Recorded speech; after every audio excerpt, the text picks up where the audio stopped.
A super question came in from Ask the Man with S Fuels, and I guess I'm the man. So I'm going to answer this question on, does a low-carb diet affect strength training? Am I going to lose muscle mass, or can I gain muscle mass and strength by gravitating from a high-carb to a low-carb or keto diet? And the simple answer is yes, you can gain lean muscle mass, and that's one of the characteristics of a low-carb, high-fat diet or keto diet. So I want to just tell you the reasons why this happens. And I'll just give you a little bit of physiology.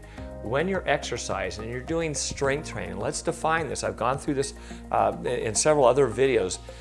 If I'm going to hardy fatigue and I get to my last couple reps and I say, wow, I might be able to do 2 or 3 with good form, that's where you want to finish this. What happens as you start to exercise, let's say that I've done 12 to 15 sets of 8 to 15 repetitions in my strength training program. What happens to the circulating branched chain amino acids? Well, the BCAAs have to be broken down by the muscle, and they are broken down. That's one of the benefits of strength training, that we rebuild them back up. So during their recovery time, and by eating properly, low carb, high fat, you're going to replenish those depleted stores. That's the natural cycle. But actually during exercise, the BCAA levels, the circulating blood levels, actually are higher than someone who is on a high carb diet. And this is really, really key. You're maintaining higher circulating levels of the proteins that say, hey, I'm not getting the degradation that I would if I was on a high carbohydrate diet. So the cool thing is that by going to this low carb, you're actually working at a higher level and can work at a higher level, and consequently you're going to recover faster. So positioning yourself with a low carb, high fat diet is totally advantageous with lean muscle mass and strength gains.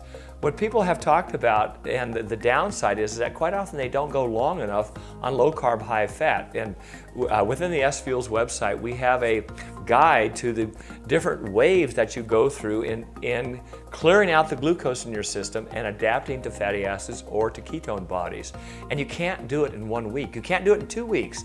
And so a lot of the studies that have looked at low carb diets and strength loss, oh yeah, if you do this in a short period of time, we quite often see a slight decline. We actually see a decline in lean muscle mass. So it's really paramount as you're making this shift, that as you're going through this low carb, high fat diet, that you're maintaining the proper eating protocol for the amount of protein, which I'll cover in this next video.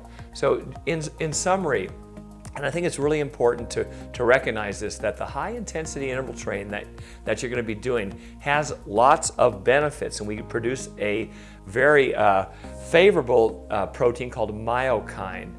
If we eat a lot of carbohydrates and we do just over distance training all the time, we produce this inflammatory one called cytokines.